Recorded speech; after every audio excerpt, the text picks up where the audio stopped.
आखिरी दो सवाल असद साहब से, तब्दीली ला सके या नहीं ला सके, फवाद का ख्याल है नहीं ला सके, जरा आप सियासी सवाल है, कैन यू सी चेंज, क्योंकि लोगों को तो तब्दीली नजर नहीं आ रही। तब्दीली का सफर शुरू हो चुका है।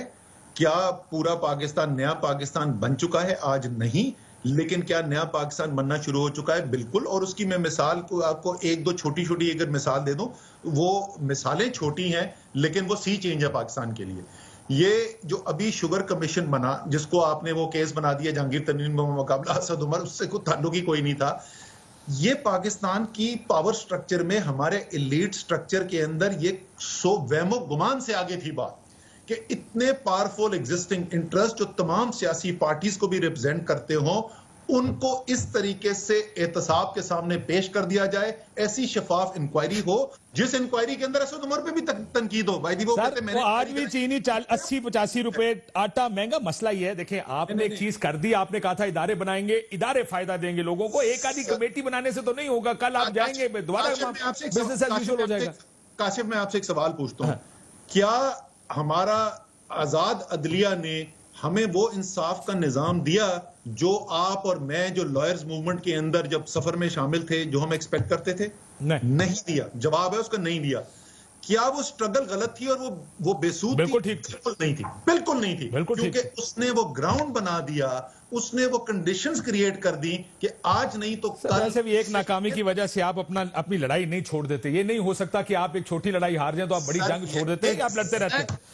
यही आपको बता रहे हैं कि जो शुगर कमीशन की मिसाल लेते हुए कि वो जो बुनियादी तब्दीली आ रही है उससे शायद चीनी 85 से 75 आज ना हुई हो, लेकिन इसका मतलब ये नहीं है कि ये जो बुनियाद डाली जा रही है इससे एक मुख्तलिफ, एक नया पाकिस्तान, एक इंसाफ पे मबनी पाकिस्तान नहीं होगा। और मैंने ये एक लेकिन मैं ये कह रहा हूं कि जिसको आप नया पाकिस्तान कहते थे बॉस, उसमें इदारे थे, उसमें इदारे बने, उसमें चीनी वाले को नहीं पकड़ना था आपने, सिर्फ उसमें आपने इदारे बनाने थे, उसमें आपने पुलिस ठीक करनी थी। आप कहते थे हम इदारों को ठीक कर देंगे जो हम लोगों से डील करते हैं। इधर ही आ जाए ना, इधर ही आ जाए, बिल्कुल ठीक। अब देखें वफाक के इदारे कौन से।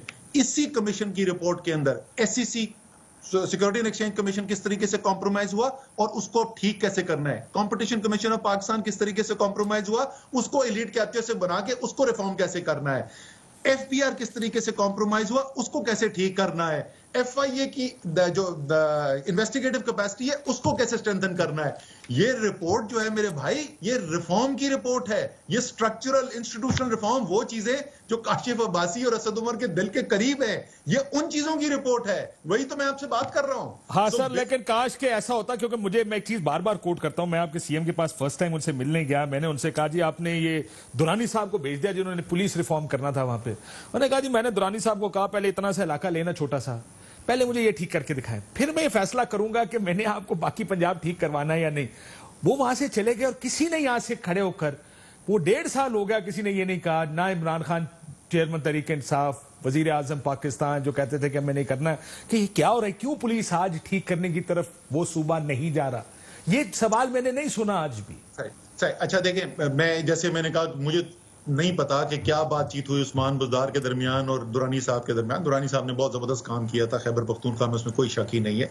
लेकिन मैं आपको एक और मिसाल, चले मैं पंजाब की मिसाल देता हूं कि किस किस्म की बुनियादी तब्दीली जो है जिसका इमरान खान ने वादा किया। और ब्यूरोक्रेट्स के, मैं माफी चाहता हूं, मैं एक चीज आपको ऐड कर दूं इसमें। ब्यूरोक्रेट्स को बुला के कहा गया आप किसी की ना सुने, आप CM की भी ना सुने, चीफ सेक्रेटरी और IG को आप ठीक है। ब्यूरोक्रेट कब चला सकता है सूबा कभी?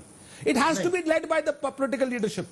ये बिल्कुल, ये बात तो मैं कंप्लीटली एग्री करता हूं। इन दी एंड लीडरशिप जो है वो पॉलिटिकल लीडरशिप ने प्रोवाइड करनी है और ब्यूरोक्रेसी के साथ काम भी करना है, लेकिन और उनके थ्रू करना है, लेकिन लीडरशिप पॉलिटिकल लीडर से आनी चाहिए, इसमें कोई शक नहीं। मैं आपसे ये कहने जा रहा था, एक बहुत बड़ा टेस्ट जो है ना वो अगले कुछ चंद माह के अंदर आना है। अभी इस गर्मियों के वक्त होना चाहिए था, लेकिन वो कोविड की वजह से डिले हो गया। वो है एक मुकामी हुकूमत का निजाम जो हकीकी तौर पे ताकत को निचले सतह पे लेके जाए, जिस तरीके से KP में जाया था।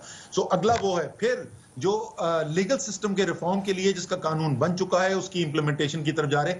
इस किस्म की बुनियादी चीजें होंगी तो फिर मैं काशिफ अब्बासी को बोल सकूंगा कि यार, जिस तरीके से मैं आपको मिसालें यहां पे देख रहा हूं, क्योंकि मुझे वफाक का ज्यादा बेहतर पता है कि पंजाब में भी यकीनन सफर शुरू हो चुका है। सर वो रोला ये है कि 2 साल हो गए और टाइम थोड़ा रह गया है, शुरू होगा तो खत्म होगा, असल रोला ये है। मैं ऐसा करता हूं कि मैं, आप मुझे सवाल लिखे थे, मैं उस्मान बुज़दार के साथ बैठ के तैयारी करके सर ये बात वैसे आपका भी भाई है, हमारा भी छोटा भाई है, दोस्त है मुराद सईद। ये बहस कुछ महीना 1.5 महीना पहले मैंने उनसे भी ये कहा था, उन्हें कहा जी मैं पूछ के बताऊंगा आपको। मैं यकीन ये आपके लिए छोड़ता हूं। आखिरी सवाल है असद साहब आज के दिन का। बाजी भाई अनदर एग्जांपल, पोस्ट ऑफिस के अंदर जो रिफॉर्म्स किए मुराद सईद ने, आप उसको देख लें। आज अली जैदी ने जो अपने मिनिस्ट्री ऑफ मैरिटाइम अफेयर्स और केपीटी और पोर्ट कासिम में रिफॉर्म्स की पूरी एक फहरिस्त सुनाई है। सो आप जिस इदारे के अंदर देखेंगे आपको वहां पे रिफॉर्म होती हुई नजर आएगी। और मुराद की तो तारीफ सारे करते हैं ना।